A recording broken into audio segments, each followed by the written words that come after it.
Hey, another installment of Morning Yap. Let me make sure I'm not covering my mic. Actually, last night I wrote something in my notes, so I'm about to pull that up real quick. Give me 1 second. Hey, let me switch my hands. This phone's bugging out. Oh, there's a whole blurb. It's like a script. Let me set up for this one. I gotta read. Okay. Lose interest in your thoughts. You're overrun by your mind because you are heavily interested and invested in whatever the mind has to say. Where your attention is where your interest lies. For example, if you're driving, all of your attention is on the road.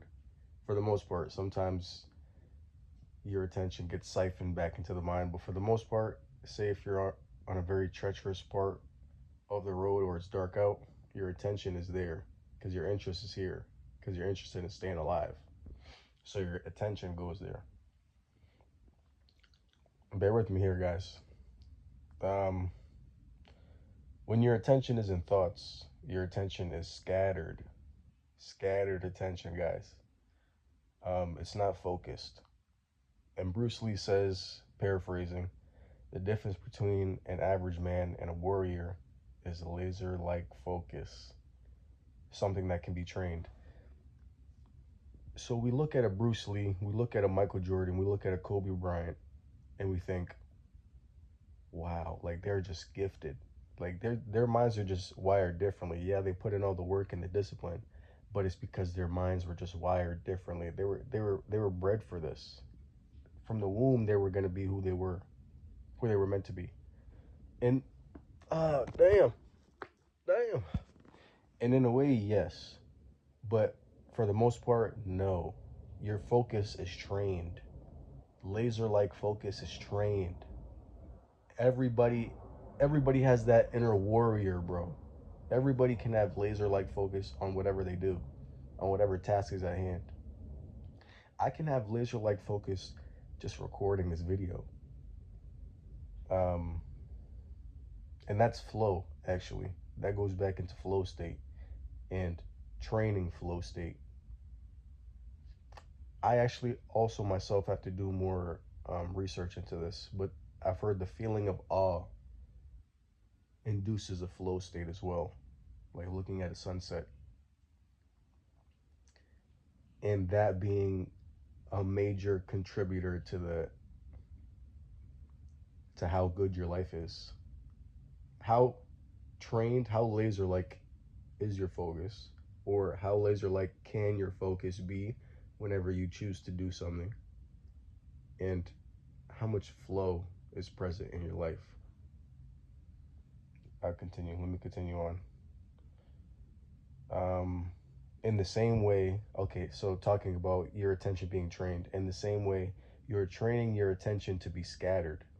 You're training yourself to be ADHD. I got to look over here. Okay, now I'm bored. Now I'm over here. Now like a squirrel. You're training your goldfish attention span. Mainly because everything is a shiny object now, so everything gets your attention. Okay, that's no longer novel. That's no longer new. On to the next. Okay, I was here for 5 seconds. Time for the next. You could be equally or even more interested in the sensations in your body, in your breath, and what is happening around you instead of the commentary in your mind. So,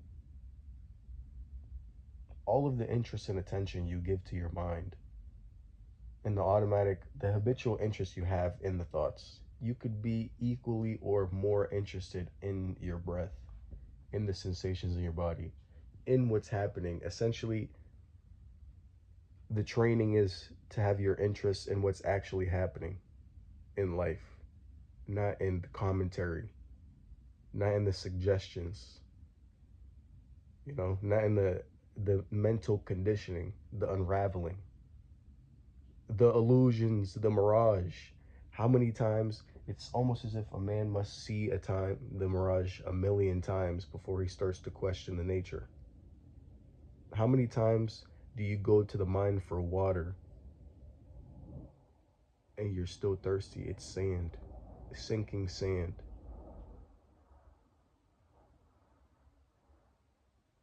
There's another way to word it as well.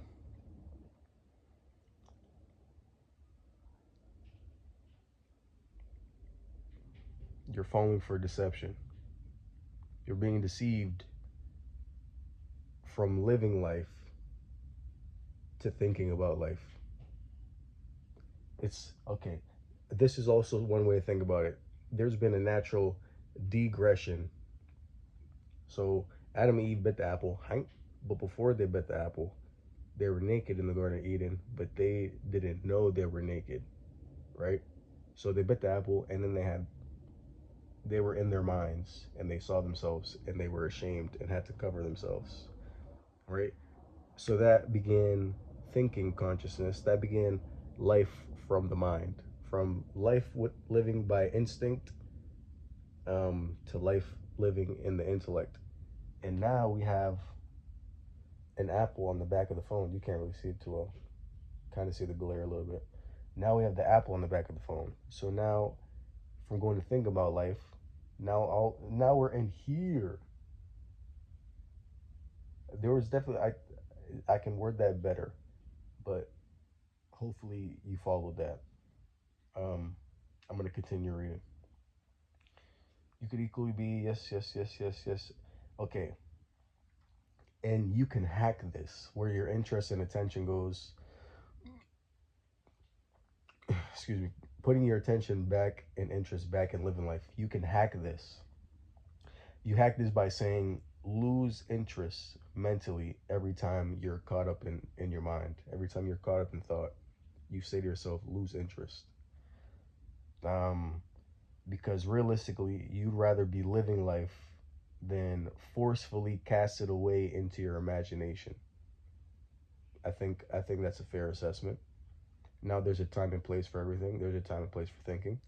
I think. Do I say that later on? It doesn't look like it, but there's a time and place for thinking. Practical thoughts are um, the more necessary thinking, the more necessary way of thinking. Your regular way of thinking, just like worrying and anxious thoughts, and like most of our thoughts are fluff. Most of our thoughts are not necessary. When it's time to think, you think. When it's time to live, you live. Actually, I think I wrote that later on. Okay, yeah, yeah. We are enslaved. We are enslaved to our thoughts. We seemingly cannot just put it down. Oh, no, no, no, no, no. Sorry, guys. Right here. Okay, so I'll read from here again. Basically, because realistically, you'd rather be living life than forcefully cast it away into your imagination.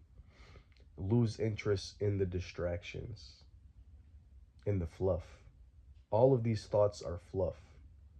Um, think when it's necessary and then put it down. And you guys can see this, most of the thoughts you guys think are not necessary. If you want to make a plan. When the plan is done, stop thinking about the plan. Go actualize it. Go live it. You want to make a house? Think about how you're going to make the house, how you want all the material to be, how you want it to be structured, how you want the finished product to look, and then go make the goddamn house. Um, okay, think what is necessary and then put it down. But we are enslaved. We seemingly cannot just put it down.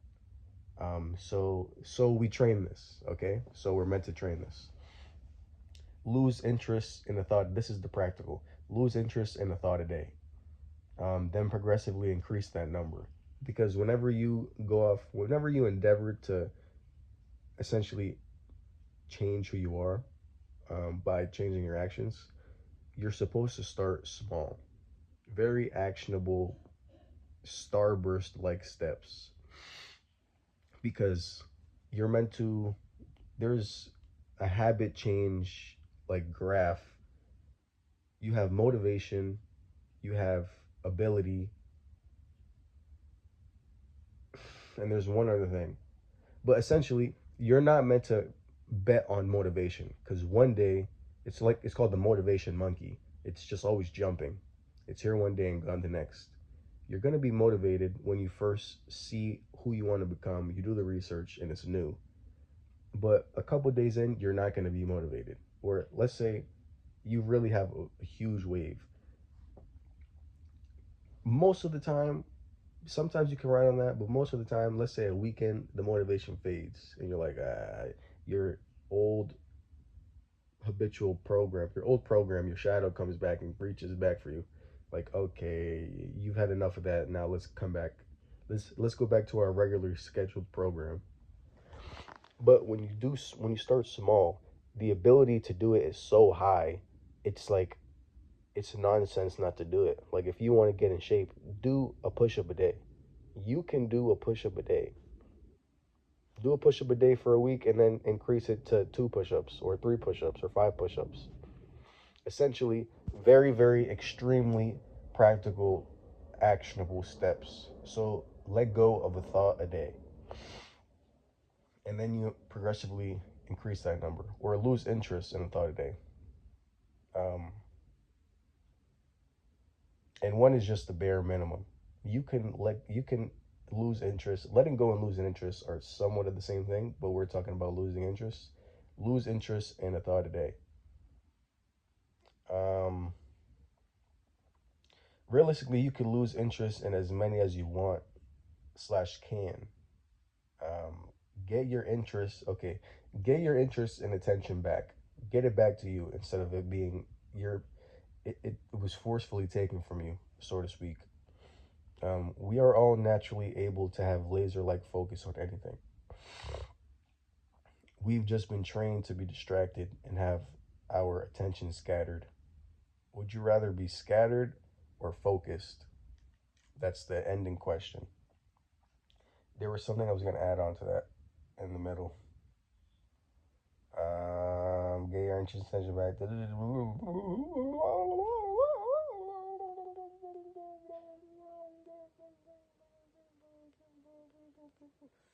Yeah. Well, the thoughts can be what the thoughts are going to be. The old programming can come up the way that it wants to come up. But the truth of the matter is, kind of somewhat of a tangent I'm going to go on, but it makes sense with what we're talking about. Everything served you at one point. Every line of thinking that spawns into your mind served you at one point. Maybe this is just like the level 50 of the seed that served you. Because I was watching this movie where the crab birds sing or something, and this girl grew up in a swamp, something of a swamp, and was neglected. All of her parents threw away and all these things, da da da. And then she ends up getting older, and obviously she goes interacting with people, and she's like reserved and really like on edge. But since I was seeing it in another person, it's easier to analyze other people's like resulted resulted actions. I think that's how I wanted to word that. Um, in that reservation, in that like scared to like open up to people, that served her at one point because she opened up to her parents and she was casted away. So in the same way, every thought that you have served you at one point. Acknowledge it, and through that acknowledgement, you're able to now you're able to work with it. Now you're able to transform yourself. Because instead of resisting it and just saying, this isn't me, or you just don't like this part of yourself, this part of you served you at one point. At one point, just as you were a child navigating life, trying to get things right, your brain stacked on top of you was doing the same thing. But as a child, it's just taking everything in and it's making it the programs of that's going to define your life if you let it. Um, Is there more on that? Everything served you at one point. Within that acknowledgement, you can be free. Awareness is 90% of transformation. Yeah.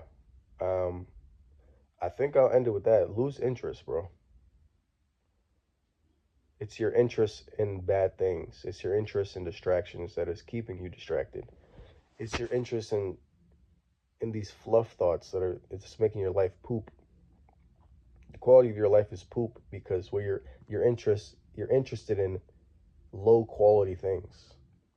It's like when your parents say stop hanging out with that group of friends. You're interested in this group of friends. Say they all do drugs, low quality actions. All of your interest is there, all your attention is there, and then you start doing low quality actions because you're interested in low quality things. So your life is going to be low quality, low resolution. Your life is not going to be 4K. It's not even going to be 1080p. Your life is going to be 360p, maybe 480. You'd be lucky for 720. You'd be very lucky. Focusing on all these low quality things. You'd be lucky. Um, and with that, we'll wrap it up. Thank you for, if you made it this far into the video, thank you for sticking with me, and I'll see you in the next one. Salud.